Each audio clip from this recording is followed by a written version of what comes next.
This conference will now be recorded. And welcome everyone to the May 2022 Evergreen Cataloging Interest Group. I am Jennifer Weston. I'm the facilitator of this group. And on behalf of the other members of the organizing committee, whose names are listed there at the top of the agenda as always, we welcome you to another gathering of catalogers and cataloger friends. So I mentioned as we were getting started, this is a rather informal conversation this month. We don't have a formal presentation. We're going to do a little planning, getting ready for the conference, and then just have plenty of time for just open discussion, which we haven't had in a while. We tried to plan that in for last month, and we had just such wonderful discussions, we didn't really have time for the open forum. So we wanted to revisit that today. I will remind everyone that we are being recorded. And as this is informal, you are certainly welcome to turn on your microphones anytime you'd like to ask a question or make a comment. Just ask that you keep them muted as always if you're not speaking. And I will also be monitoring the chat box, as will the other members of the organizing committee. And now we've done with my formal welcome to everyone. And if you are new to this group, to this monthly meeting, the way this works is we send out the agenda, and the agenda will turn into the notes of this meeting. So these are already will be available to you since you've got the link to the notes already. I will post these to the wiki this afternoon, and the recording of today's session goes up usually within 2 to 3 days. And I would say this month it'll be up by the end of the week. Also, this document is open for everyone to make edits during this call. So if you have notes you want to jot in there instead of in the chat, feel free to do that. And then I kind of just make sure that it looks pretty before I post it officially on the wiki at the end of the day today.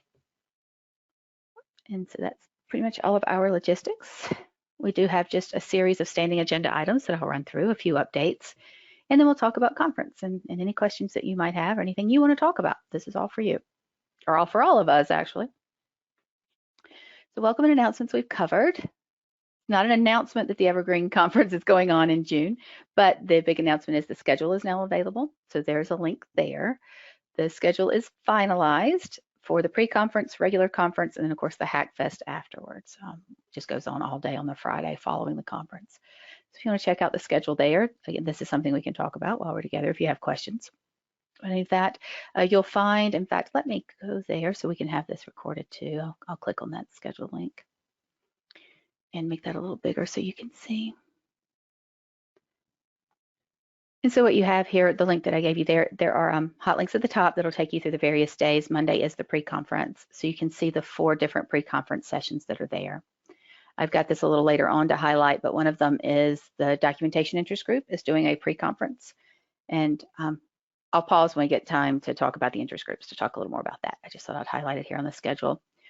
One thing I did want to just point out is, as in last year and probably years before, there's this list that's just kind of the grid view of the times. But if you want to see the descriptions of the project, of the programs, you just click on the program descriptions, or there's a quick link at the top here too for program descriptions, and they're listed by date and time as well. So you can get more information about what each of those sessions will be. You'll also see that it's more of an abbreviated schedule. It's not quite as long online. One of the things that the conference organizing committee took into account here is that we've all been doing online conferences now for several years, and a lot of the feedback that we're hearing from various different conferences is people like shorter sessions and they like shorter days, because we find that even though we're at a conference, we're still trying to do our jobs and attend a conference at the same time. So to make that a little more user-friendly, to be able to do that, you'll see that it's not a jam-packed 8 or 9 hour day like some of the others have been in the past, just in response to some of the feedback we got. And you'll see that let me go backwards here to the schedule. Some of the sessions are 30 minutes instead of 1 hour. So let me see if I can find an example here. So if we're starting on Tuesday, so here you have 2 30-minute sessions, and at the same time the systems admin group is going on. So you'll see quite a few examples of that. Anybody see anything specific on the schedule that they want to highlight or talk about? I hadn't really intended to go through the whole schedule one by one, but certainly can pause here if anybody wants to draw attention to anything specific or ask questions.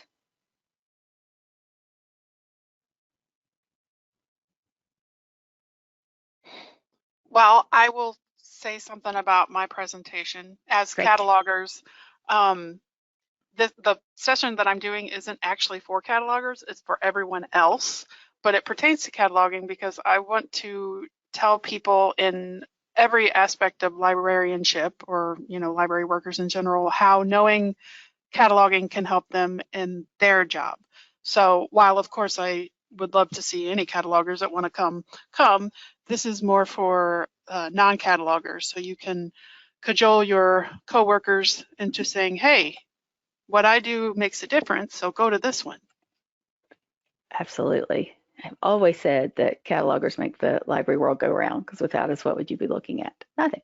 So thanks for doing this, Kate. I think that this is going to be of real interest to a lot of people, and you make a good point. It's something that, as catalogers, you take away from this to add to your arsenal of things that you can use to describe how critical cataloging really is to the library world. Thanks, Kate. Sure. Anything else anybody wants to highlight? As I'm scrolling, I do want to highlight this new feature update, which happens every year at the conference. Andrea is going to be doing that from here at Equinox along with Ruth Frazier, and I'm trying to look to see if either of them are here. I don't think so. They do this every year, but they're going to be highlighting 3.8 and 3.9, and it's there's no competing session against that, so everyone can have the opportunity to attend, and you don't have to choose one or the other this year. So that if you want to see the new feature highlights, you can do that on the last morning.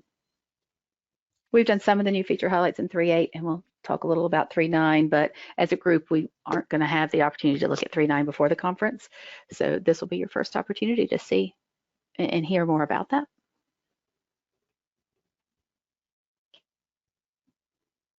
If you have questions as you're reviewing that while we're together, just let me know, and we can go back at any time and talk about that schedule. So back to our agenda. The conference schedule registration is still open, I should say that. If you have not registered for the Hackfest, you can do that. Traditionally, Hackfest has kind of the two tracks. There's one for documentation and then one for developers or sysadmin people, or anybody that's interested in dropping in on that kind of work. And it is free. So if you just wanted to register for the Hackfest, certainly feel free to do that. Documentation is a good place for catalogers to also get involved, as you will hear from the pre-conference session if you attend that, and something that we say over and over again. But if you just want to set aside time for an hour or two, even 30 minutes or so to drop into the documentation Hackfest on Friday, you can still register for that, but you do have to register separately for the Hackfest, even though it's free, so you can get a different link to join on that Friday. Kind of going through other things going on in our community. 3.9, I don't have an official update on that other than to say that it is available out on the Evergreen website. And let me see if I can find that rather easily. Nope, that's the wiki. Hang on, I should have had that ready and up here, but just pardon me while I just search for things here. Evergreen. And we'll go to downloads is where this lives. Okay, so 3.9 is officially listed here, and there are officially released notes. I will add those. I should have done that to our notes here for today's meeting. These release notes, it's a rather short release, and it's just 3.9. The point releases have not come out, so 3.8.1 is not yet officially released here. There's not been an official announcement to the community. As I understand it, there's just a few things that they're still making notes about and getting the documentation finalized and making sure that release is a stable one. That's not an official announcement. I'm just saying that there's not an announcement that's gone out. So I don't want to be the person announcing that it's ready, other than you can see that it's there on the website. Again, we're not going to spend time going through this today. I will drop this link in the chat box if you want to go out there and click on the release notes. In fact, why don't I just click on the release notes, which I will add to our notes. If you kind of want to see what's coming in 3.9. Can do that. Wasn't really the plan for today, but if you want to, so I'll stop scrolling because it's not the plan for today, but if you want to take a look at that to get a preview of what's coming in 3.9, and I would imagine 3.8.1 will not be too far behind that. I would just say watch the listserv for updates on that. 3.8.1 is exciting to me because there are lots of fixes in there to 3.8, and some of it is in response to the things that we found as catalogers and submitted through Launchpad that just needed patches to be fixed. So 3.9, there's my update there. I will add a little note here, and I'll put the release notes on the wiki. I'll just check in with the release team and make sure they're ready for all of that to be posted. As of this moment, community demo server is still 3.8.0. If and when that changes, that'll be also announced to the general listserv, and I'll make sure it gets forwarded to the cataloger listserv as well. Anybody else have any information about 3.9 they want to share? Clearly mine's not, a big announcement, but I just want to make sure that there's not anything else that we should be sharing about 3.9 if anybody's been working on that. Okay, and Andrea couldn't be with us today either. That update, okay. So I'll share information as it's available. Yay, Simple Report will be available in 3.9. That's absolutely worth sharing, isn't it, Deborah? And we have, at least partially, I imagine, I don't want to speak out of line, but Missouri Evergreen paid for some of that funding, is that right? That is correct. Thank you so very, very much. Even though some of you might get it before we do, because we're not upgrading to 3.9 until next year. Ah, man. Well, that just means other people will get to use it and then just make comments about it, and it'll be even better by the time you get it. And you That's right. Bright side of things. And I think Andrea did a demo of this at last month's report, the reports interest group, which has been recorded. If anybody wants to check out her demo of the Simple Reporter. Yeah, that is absolutely worth celebrating. I'll add that to celebration notes. Okay, and I didn't want to leave conversations from last month just kind of in oblivion. I wanted to make sure that we move those forward, and I will bring them forward into any conversations we have during the conference. But there is a link here under updates for April meeting to the cataloger survey. And again, thanks to everyone who responded to that survey. You can see the response summary there. Summary really is just counting the number of responses and the number of people that were interested in particular topics to help us prioritize planning. Us as a community for planning for this group, and then for the conference, and then for the 6 months and a year ahead. Then we also had a really, really good conversation about the Angular staff catalog and holdings templates with Bill Erickson here. And again, catalogers providing information that needs to be highlighted, I should say, and that needs to get some emphasis, because some of the things that we shared in those conversations are things that really are rather critical to the workflow and to the general functionality of being able to add holdings really in some of those screens. So if you want to see what those notes are there, I know that Bill took all that very seriously, and he's quite gracious in sharing the point of view that he's coming from, and then also hearing our comments about how we actually use these various modules and to use the staff catalog. So all of that, I believe, has been translated into notes in Launchpad if they weren't there already. A lot of this, we just talked about the notes that were in Launchpad so that we could bring them to the forefront. And then also the holdings template bugs and wish list. That started out as a wish list conversation a couple of months ago. And then through that, we've talked about some of the bugs that have been identified specifically in 3.8 that needed addressing. Many of them I keep saying that word, but several of them have been addressed in 3.8.1, and patches are available. Again, I'm not going to rehash a lot of that conversation. Specifically from my point of view, I wanted to leave time for whatever anybody else wanted to talk about. But if you want to go back to any of those notes or any of those specific bugs, we can certainly do that. I just wanted to make sure that link was there to save our notes and continue to add to them. These are standalone documents for that reason, so that we don't have to just look at our meeting notes to see our various conversations when they're going to be ongoing topics that we want to use for capturing our comments, our notes, and get them shared in the community. Okay. I'm speeding through all of our standing agenda items here. Leave plenty of time to talk.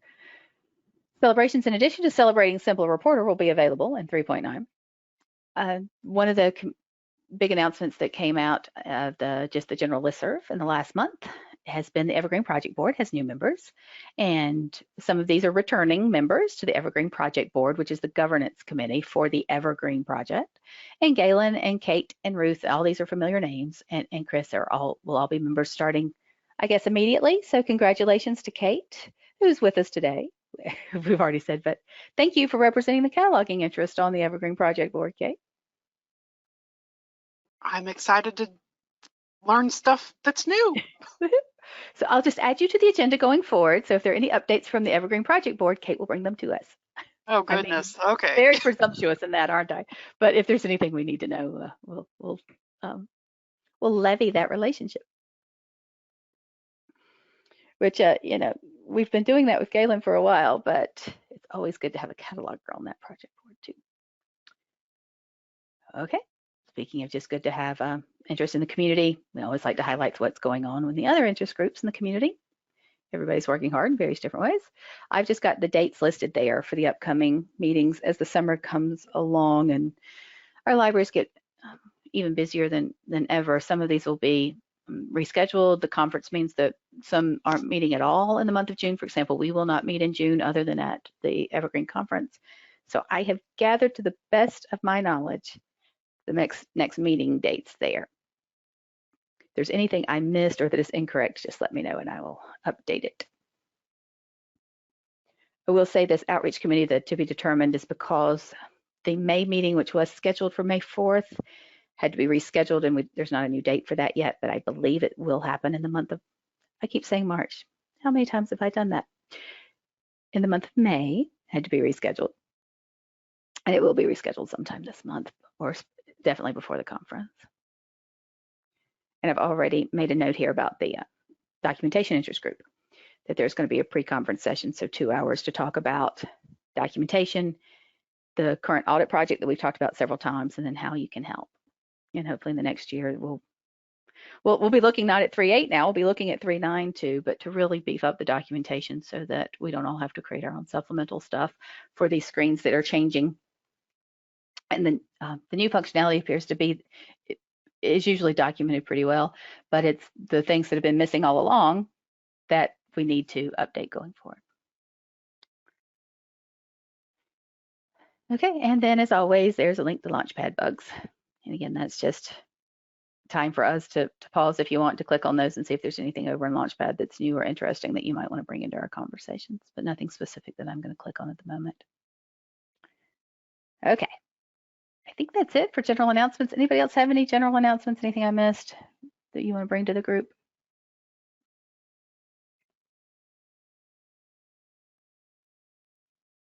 Okay, let's talk a little about conference planning. Now, the schedule's set. That's not really what I mean as far as scheduling. Quick note that we will be doing our annual meeting, the cataloging interest group. Elaine and I will be leading that on actually the last day on Thursday in the afternoon, which is kind of nice. So if we have ideas that happen throughout the conference and we want to come together there at the end and capture those and make sure that we have time to just kind of come together and get focused and make a plan for moving forward. I kind of like that area. There will be meeting rooms available throughout the conference. So each one of the days will just be a place that you can drop in at any point during the day and just ask a cataloger a question. We'll be monitoring those. And I say we as an organizing committee, but this is one of those things you kind of just keep open, much like any kind of direct message app that you might have, to see if there are conversations going on. So even though there might not be a specific session about a specific topic, if you have questions, you'll have the option to do that. And it's just going to be a kind of general, anybody can ask questions, anybody can answer questions kind of setup there. We had that available last year. I just want to make sure that we highlight that this year and take advantage of it. There are 2 times in the conference schedule for lightning rounds. So if you have anything that you want to bring to the group for 2 or 3 minute presentation, or you just want to raise questions to the group as a whole, and group as a whole, I mean the entire conference, this is the place to do that. So you can spotlight something that you're interested in, spotlight something you would like to garner interest in. The lightning rounds are always a good time to do that. So if you be thinking about anything that you want to do, there will be sign-up opportunities prior to the conference for lightning rounds. That's not been announced yet, but that's coming. So what I wanted to do as a group is to talk about any interest you may have in having cataloging discussions outside of what I've just described, outside of just kind of the informal drop-in if you have questions, outside of you've now had a chance to look at the schedule. I know you just got the link to it there. It went out on Monday, I guess, so general listservs.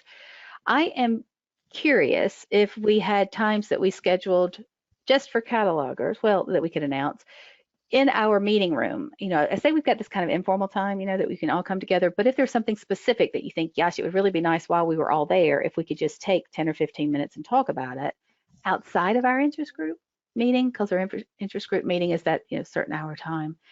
But if you wanted to, I guess, kind of do a short little focus group of that kind of thing, I would be interested in your feedback there. I started down this path thinking about, oh, it'd be great if we could plan all this time, and thinking, well, if we didn't have anything specific to talk about, then we just end up having something on the agenda and not a lot of feedback. So what are your thoughts? Do you think that this is the kind of thing that during the conference, first of all, are you going to be able to attend the conference? And if you are, would you like to just have, we can just schedule short little sessions in addition to anything that's formally there, we can use our own little cataloging meeting room in the Hop-In platform.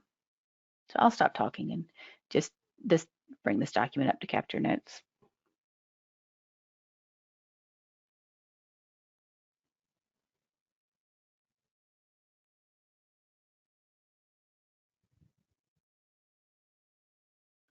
I would stop talking, kind of my time. Jessica, possible topics, electronic resources catalogs. Yes.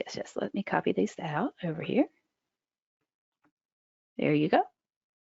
And let me share the link to this document in the chat box too. So if anybody wants to make edits directly on there, you're welcome to, and I'll copy them over from our chat.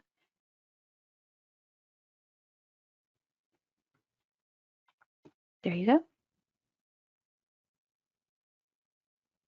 Electronic resources. Here are you, let me just kind of explore that a little more too, Jessica. Are you looking at just batch uploading electronic resource records? We actually do a lot of electronic resources management in general, and exporting, cleaning up in MarcEdit, re-importing, and just it can be so difficult to make your buckets, and you can't export like you can with like barcodes. You can't like upload a text document with TCNs or whatever and just like do big batch cleanups, it seems like, as easily as you can with actual items. So we're just looking for workflows that other people are using to manage electronic resources records. Okay. So this is more about the maintenance of the records. Yeah, I mean, all sorts of issues. Just it would be nice to talk to people who are dealing with large thousands and thousands of electronic resources records. Sure, absolutely. So I can add importing bulk records in large numbers. That's also a growing concern. How many can you actually import? And you're having to break up these files. Okay, I think that's excellent. Are you finding that you're having to do the same kinds of edits in MarcEdit? It really depends on the sources. If they're vendor records, it's one thing. We get the CRDP Marchive records that have different issues. So we create a lot of our own electronic resources records because we have a state depository system. So there's a lot going on. There is.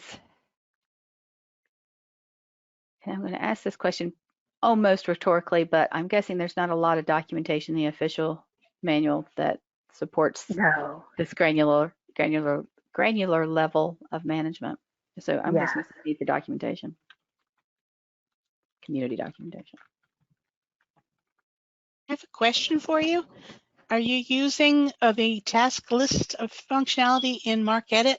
Because we rely on that. It helps us make some tweaks to the Marc records, and as well as adding our string of subfield 9s with the library codes.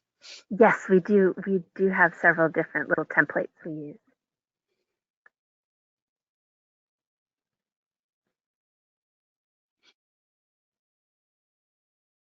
Oh yeah, good. I'm using templates in MarcEdit. And then there's the whole. Well, I think they call it a task list in MarcEdit. Task lists, yeah. Yep. Once I learned about those, it made life so much easier.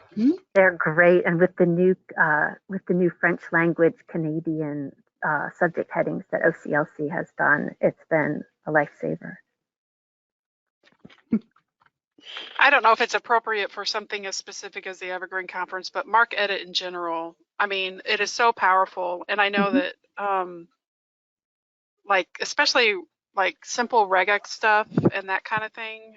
Man, I wish I knew more about that. Me too. Absolutely. Yeah, regex I'm very weak on. I'm just going to say overall power, but then we'll do regex. And I think there's a couple places, I know at least in batch something or other in Evergreen, there is a spot that you could use regex if you knew how to properly. So maybe this is, you know, a little more appropriate than, you know, I think that anything that's going to help us as catalogers, you know, is amazing. And we all have to admit that MarcEdit is amazing. Yes, it is. I just found I can generate control numbers for records that batch of records that doesn't have them. So I'm planning on making use of that soon for a library that's migrating into our system. You can generate control numbers? Control numbers, yep. Wow. You can specify what the prefix is going to be and what your start number is going to be and how many digits it should be. Marvelous. Yes, I think we all love that. And I don't know that there's anything inappropriate about even talking, because MarcEdit's just an open, we call it open access tool. It's free and available to the community. We think, you know, Terry Reese is just, you know, the most invaluable asset to all of us, but it is open access. So I don't know that there's anything, it's not like we're talking about another proprietary product. So I think it's absolutely relevant, well, most certainly relevant, but even more than that, critical to what we do. Hello, I used MarcEdit to generate the control numbers, and then I changed the control numbers into barcodes so that I could create a holdings for a library that wanted to put in a whole lot of microfilm. Oh, nice. But they didn't want to pay for barcodes. I can see how that could be done. Yeah. Yeah. Of course, it's for batch loading. I don't need to add that. That's fascinating. Yeah, because so much of this, you know, you can do in other ways, but MarcEdit makes it just so much easier to do.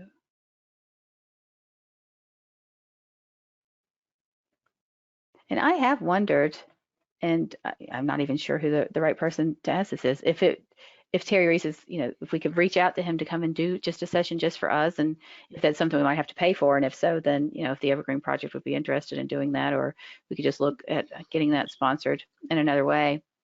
He does do that, yeah. Mm-hmm.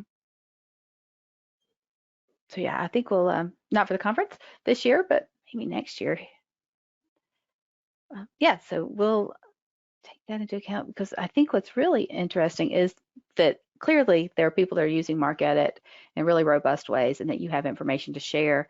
But if we could pull from that questions just in general about how we could can kind of, I'm trying to say this in a way to say if we can document the specific things that we're using for records in Evergreen, the kinds of things. One of the reasons I was asking, are you making the kinds of changes over and over? They're the repetitive routine changes, the things that you're using task lists for, if that's the kind of thing that we could change, that we could kind of document and share. Well, another thing we use it for is we've been getting small libraries joining us, so we've been handling their MARC files in-house instead of exporting out to another body to take care of it. Mm-hmm. So I create task lists that translate what their codes were from their current system into the codes we've designated for Evergreen. So it does the mapping for me. Nice. I'll just say map data for data mapping. Oh, that's good enough. Yeah, Jessica, I see in the chat you were talking about authorities. I was really hoping somebody was going to bring a great program to the conference with authorities. And we have had great authority presentations in the past, but I just know that I'm not using Evergreen authorities, not only to their greatest power, but like I don't know how they work at all. I'll be straight honest. I agree. I just spent way too many hours, like, sort of updating some of this more racially questionable subject headings for our consortium, and it took so long. I Yes. feel like there must be an easier way. This is one of the questions that, it came out of our survey. Lots of people want to talk about authorities. I was with you, Kate. I was kind of hoping somebody would pick that up and do a presentation on them. I think that that we haven't done this as a community, and I mean cataloging interest group community, outside of the presentations Jane Sandberg used to do for us, and they were excellent. So I think it's time we had a focus group to talk about authorities. Elizabeth, there must be a better way, is the perfect name for the program. Yeah, yes, there is. I'm just going to put that right down there. We haven't implemented them, and our chief reason is the expectation that the public is not going to use browse searching and make use of authority records to see the C&C also references. We really, really would like to see development that keyword search would hit the authority file as well as the bib records themselves.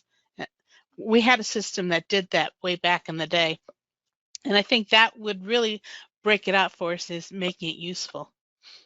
Otherwise, I think it just turns into just a tool the librarians are going to mostly use. Well, I was just about to say, Mary, and I don't disagree with that at all, but I have come to realize that I catalog half for my staff as much as I do for the patrons. So, I totally get what you're saying. But my staff help the patrons get what they want more than the patrons do themselves sometimes. So, But Yes. part of the purpose of authorities is to keep the headings consistent. Yes. So whether you're searching them, by searching in the subject, which is like basically subject keyword or author or anything, the more consistent your records are, the better the results are. Agreed. I understand that, but it's a really big expense, and I don't think we're going to get full use of it for the patrons that will justify the expense. So we're holding back for now. Well, that's one of the issues if we want to do a program on authorities, is that there are some systems where much of their authority is outsourced. They send their records to a vendor quarterly or whatever. That's what we had done before. And we're not. So it's trying to plan a program. You need to take both of those situations into account. and that brings up a point for me too, because we pay for that in our consortium, yet I still don't know how it's working, together with Evergreen and what it's really doing. And we pay all that money for that.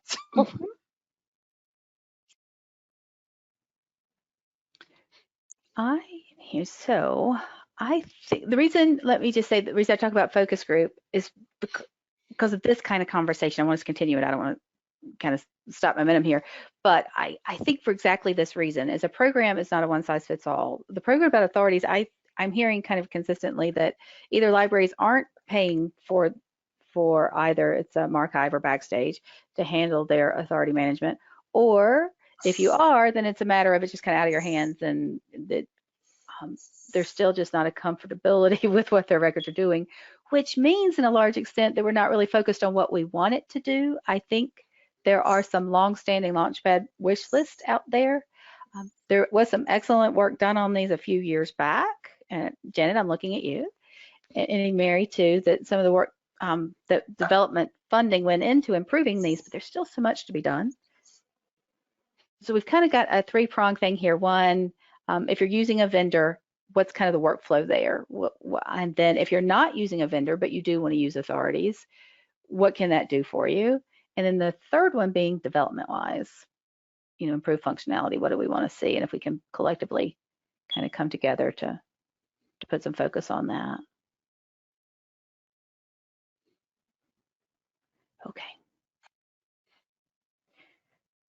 I am wondering if this is the kind of thing that we could do to spend more time on. I don't want to delay this too far at all. If we spent some time on Friday, if we had our own Hackfest, is that something people would be interested in? So there's a documentation Hackfest and there's going to be the development one. What if we had a cataloger Hackfest just on authorities? It's free. we've already got the platform. They'll just create another line. I'd be there. Okay. I'd definitely be there. Okay. Let's try that. And then if anybody has anything that if you can't be there, I know it's intimidating. I was thinking exactly the same thing. What can we call it? Okay, Catherine, I'm sorry to hear that too. I will say this won't be the last time that we would do this, but let's bring them all together. Let's not call it a hack fest. Let's call it an authority fest. You want to call it an authority fest? Okay, let's do that. We will announce our authority fest. If anybody has a better name, I'm terrible at coming up with names. Anybody that's worked with me very long knows that.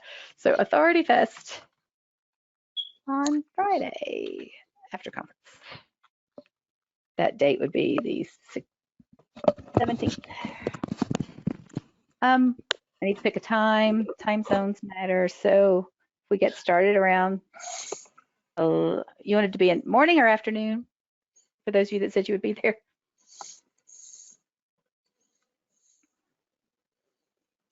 Thank you. That's okay, Elaine. Yeah, I don't have a preference, so whatever the group says. Okay. 11 a.m. sound okay? Anybody not like 11 a.m.? Let me go there. Okay. So Elaine just joined us. Hi, Elaine. What we've been talking about is authority records. Yeah. And so I've jotted down some of the notes here. The overall consensus here is that we really wanted a Evergreen conference session. So I'll be very honest. I think having an Evergreen, having a catalog or conversation about it rather than just a presentation on it at this point could just be the place that we can unearth all of our questions and then start working through them together. So we're looking at doing not a hack fest. Thanks, Kate. Thanks for everything. And we will see you at the conference. Thanks for presenting and being part of Authority Fest. Okay, so Kate's left us. I'm going to highlight this and I will put this note out. I don't want us to stop collecting notes because I'm going to bring these back to do an Authority Fest on Friday. And we can just spend, did I say it at 11? We'll just spend a couple of, well, as long as, up to 2 hours, I guess. We'll say approximately, where's that little fellow Minute Cooper? Approximately 2 hours. And just give us time to talk about for all those things, we kind of reasons for using authorities, who's using authorities. So that's going to be the question too. If you're already using authorities in any sense of the word, whether you're doing anything with them, but if they are in your database, and if not, we'll kind of cover these things, reasons for using, reasons you do not use them, and then how do they work? I guess I should just put that as 4 things. We can't talk about improving functionality until we talk about how they work. Now, I spent some time doing this at a previous, you all know I had a previous job. I don't know why I'm hesitate there. At NC Cardinal, I spent quite a bit of time working on authorities. So I will dig out my notes from that so that I can get up to speed on kind of the issues that we had, because we had documented at the time some of the improved functionality that we wanted. It should all be in Launchpad, but anyway, I am just thinking out loud too much right now. So how do they work? I have a question that might be show my ignorance, but we can't use Z3950 to bring in authority records, can we? You can. You can. See, you show can. my ignorance. So I need to know more about that. Mm-hmm. You can bring them in one by one. So let's using Z3950. And let's not call it ignorance. Let's call it thirst for more knowledge. Okay. Absolutely. Because one of the best things about this discussion for me is reminding me that it's not true that everybody else understands this, but there's something wrong with me. Mm-hmm. Absolutely, because I have yet to find somebody that understands everything there is to know about authorities. We'll just create that as a hive mind to get there. So what let's keep talking, but what I will do as a takeaway here is I'll start a new document just for structuring our authorities conversation. And so that we can just kind of add to it as we're thinking of things. If you're working with in bib records and things come up between now and the conference, just drop ideas in here to give us a structure for this conversation.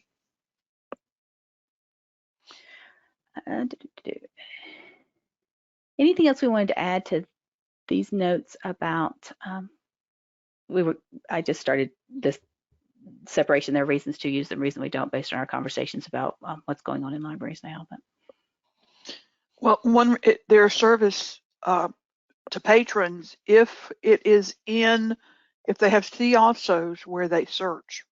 Mm-hmm. Currently it's in the browse, which I don't know if patrons use that. Well, yeah, you weren't here when I made the comment about, okay. My sense is that patrons don't gravitate toward the browse search. That seems more of a staff thing. And even the staff don't know about it. Right. Yep. Or use it effectively. Right. I just put if used. In the original MassLink Did You Mean document, we did have a section on having Did You Mean kind of cult authority records as part of what it did. And ECDI is carrying on the Did You Mean work, but we're at this point in phase 2 of section 2 of whatever. So we're not up to the part where we have actual specifications that would include that. But that's always been part of the discussion on how does the system know what you might mean and what might be useful suggestions.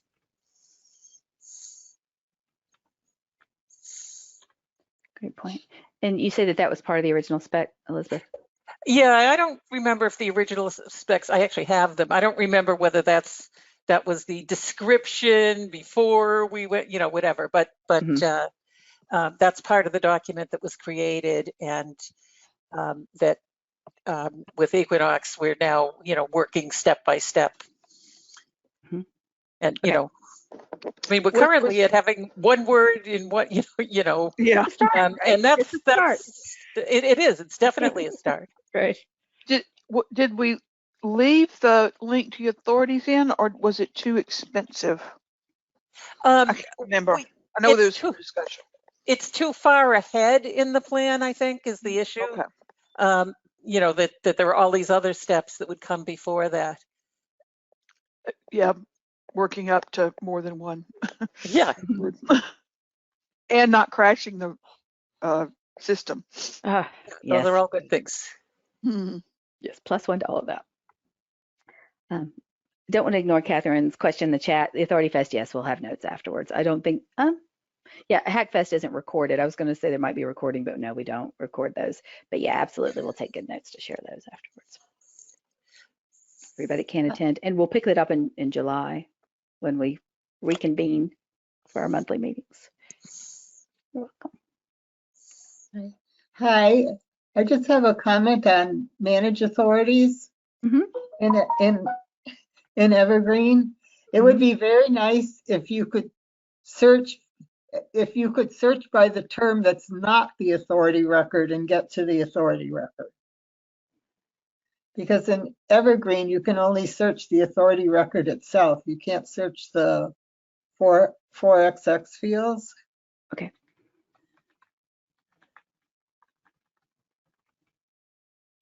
Yeah, that's crazy.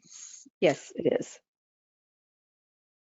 It would also be nice if it was there was a view rather than edit. Yes. Yes. It would.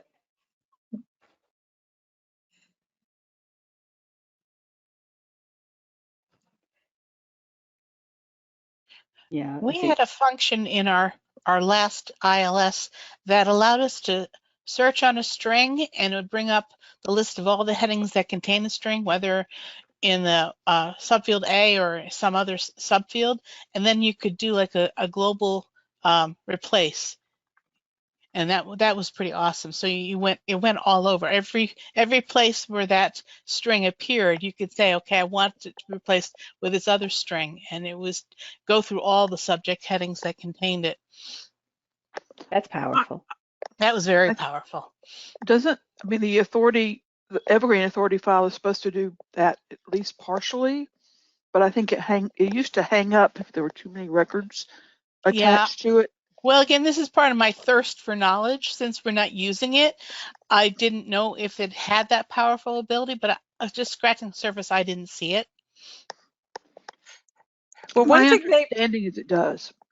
Well, one thing maybe we could do as preparation is to, individually or together, to list out some tasks that we would expect an authority control system to be able to do, either based on stuff we know we want or things we had in previous systems or whatever. Because there are a lot of things that in our previous system we could do that either we can't in Evergreen or we have too much of a thirst for more knowledge to be able to do. I'm just going to say our homework is to provide examples of situations where, of authority functionality we would like to see. Well, am I correct in understanding that linking authorities to the bib records does not happen automatically? That you have to run a script or something? I think there has to be a script if you don't validate it when it comes in.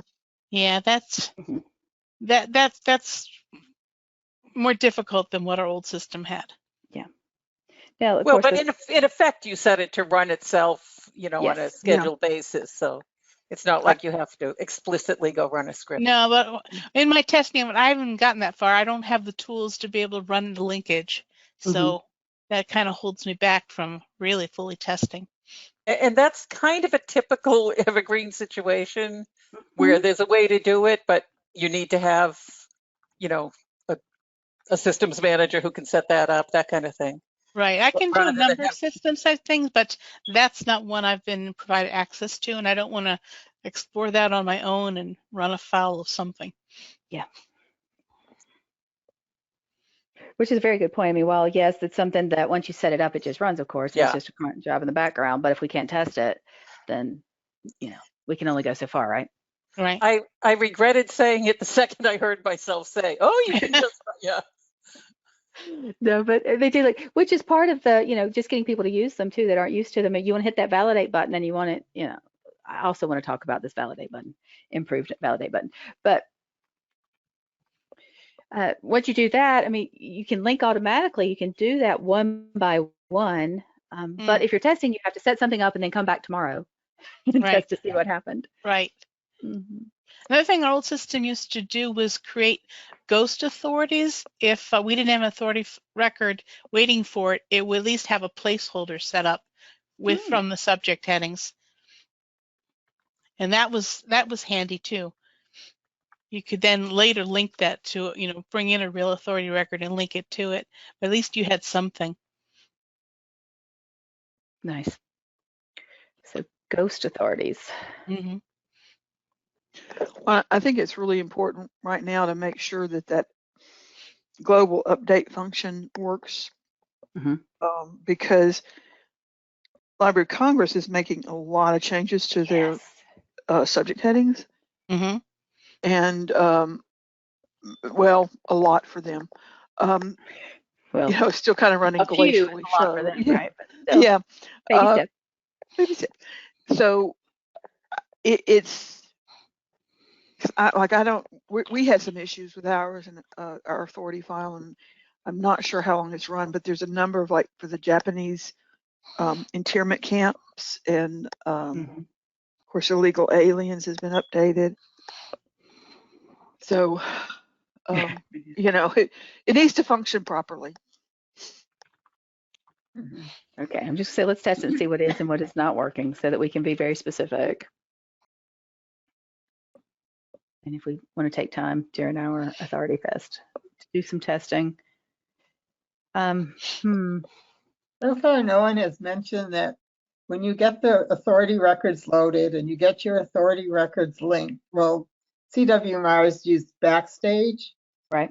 And the systems department sends the file out quarterly. The file is returned and loaded and the linking is done. So the cataloging department really didn't have to do anything except that we get a file of authority of bib records where the authority record is like a near match, because it might be missing a date or a middle initial or something like that. And we never had the time to go through all those near matches and determine, if the authority record that Backstage provided us was the correct one. There's a lot of things that have to be done besides loading the records in. There has to be somebody that's their job. Yeah. Yeah. Yeah, that sounds like a whole new position. We never had anyone that, while I was there, that was their job. Yeah, because it really is just it's too much. And most libraries can't afford a full-time person to just do authorities all the time. Right. Especially if they put the money into authorities, there goes Right. the extra money they might have. Absolutely, because you feel like you're already paying that. I don't want to ignore Chrissy's note here that says that they nearly broke the Horizon system when they changed Afro-Americans to African Americans. Yeah, I've heard quite a few horror stories too about these mass updates. Even most recently with these from Library of Congress that have changed with the illegal aliens changes, that a few ILSs when they ran through Marchive and Backstage, that they've just had trouble re-importing them and making sure they got everything. That's also the part, is how thorough are they? I mean, they'll get the basic. Yeah, we had some issues there. Mm-hmm. Okay. But I can remember using Innovative and changing cookery to cooking. Yes. Innovative, I can remember inheriting a catalog where that had not been changed, and it just gave me a little chuckle. Innovative had good global update. Mm-hmm. Okay, so we're going to test our global update and see what's really working. I'm going to just highlight some stuff now. The things that I need to do between now and then. I'm going to reorganize these notes just a bit. So there's that, and then here's our homework so that we can have some examples. And I guess we need to start at, if people aren't using authorities at all, we'll need to start with some kind of basic introduction to that. But here's what it means.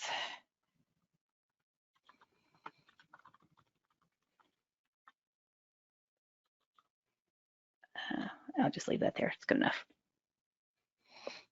Okay, I'm excited about this. This is fascinating. Let me go back over to our list that we'd started here about things that we might want to talk about. My first thought is, in 10 or 15 minute conversations, clearly we can't do any of this in 10 or 15 minutes. So authorities will talk about otherwise. I do think this electronic resource management is something that we could just throw as a topic into our room, our cataloging room during the conference, so that people can kind of just come in and ask questions and share. I think that this would be a great one to pick up as a group going forward. I don't think that we'll answer all of those questions at the conference, but we can start them. And let's see, MarcEdit we talked about. We would definitely just like to explore more time with the power of MarcEdit. Right? I'm just capturing ideas now.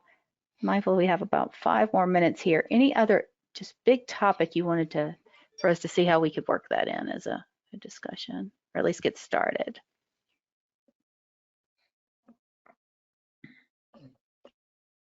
Let me go back to what my notes were here. There was something that came across the listserv that I wanted to, holdings import profiles. I would just say perhaps how they work maybe too, but certainly that Launchpad bug that we can't, not all item attributes are able to be included on an import profile. That's just true. I guess I'll just say that if that affects you and you want to add heat, I would just suggest to do that. And then adding graphic novel icon is just something I wanted to review, and I'll do that before the conference too. That's a very specific question there. Okay. Anything else? No. I'm very much looking forward to this authorities thing, and now I've lost my notes.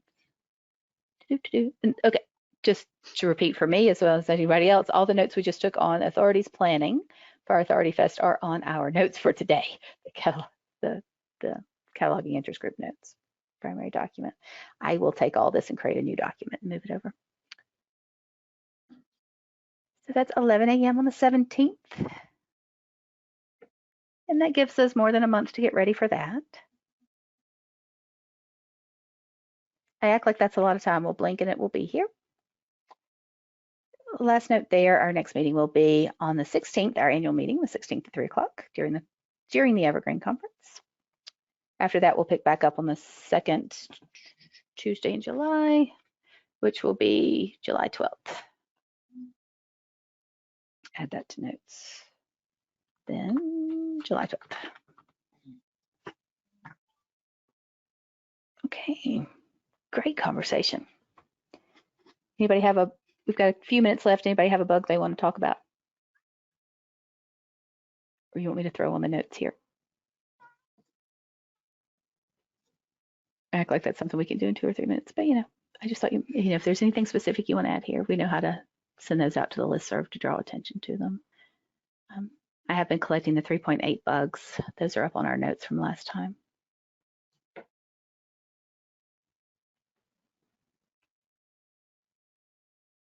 Okay, I should say for anybody that's not able to attend the conference or not able to attend all the sessions you might want, those are of course being recorded again this year, and they'll go up on the website, the conference website. Tricia, how to change an incorrect image. Okay, let's add that to our list. I will say that I like that question because one of the things I have been wondering is, because there's so many different sources for images, how we start gathering that, because the answer to that question is, where does your image come from? So we can just talk about sources for images. And then some of those you can then update yourself, others not so much. I have a few. But I think this is something that we could kind of share during the conference. So that's a great suggestion. So we could just put that out as a topic for people to respond to. Catherine laid that why Evergreen does such a hard cache capture on changed images. Amen. I do not know. And who here, what happened to our ability to clear the cache not in our browser, but in Evergreen? That went away with switch to Angular. I believe I did a bug report for that. Yeah, I noticed that was gone.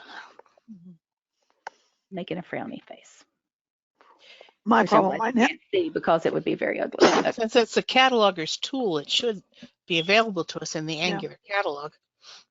Okay, so bug for clear cache that went away. For missing clear cache.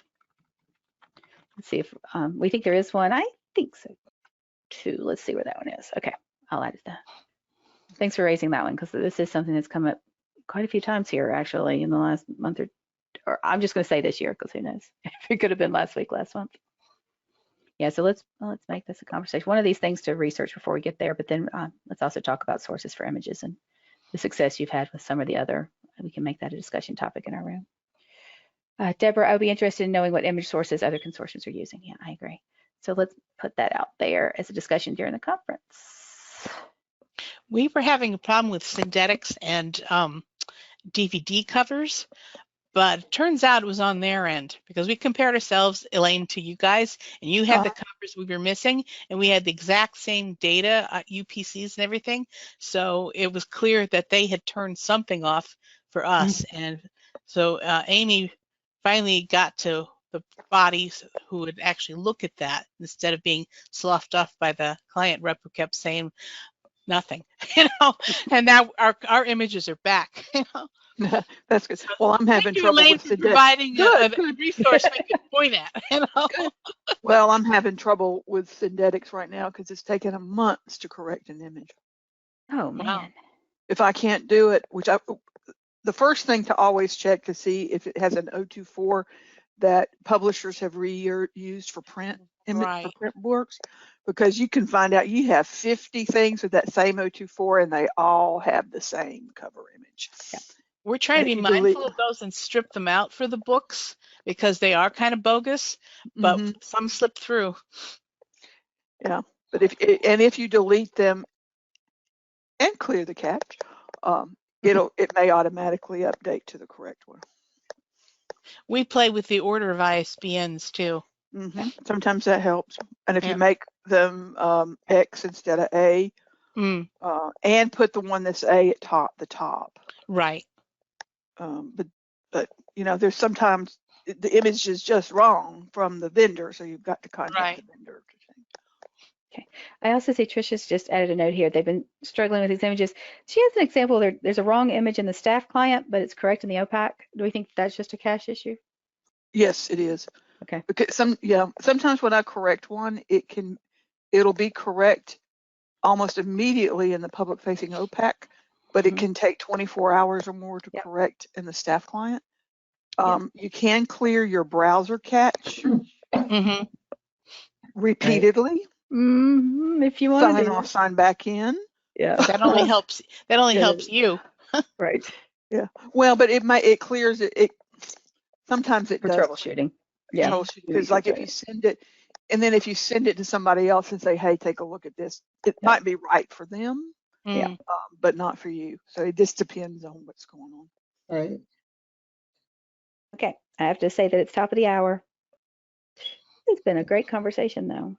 I am going to send out to the listserv several different links to several different documents so that we can continue our discussions.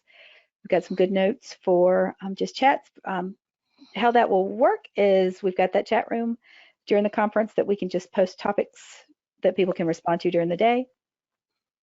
We'll try to put a little more structure around that and send some notes about how that will work before the conference. All righty. Thank you all so very, very much. This has been very, very helpful. And thank you, Anita. I am looking forward to seeing all of you at the conference. If anybody has any questions or suggestions for the conference, you know how to reach us or send out to the listserv or contact me directly. And Elaine and I will be putting together our agenda for the annual meeting. So we look forward to seeing you all at our once a year official fest. Thanks so much. Thank you, everybody. Thank you. Thank you.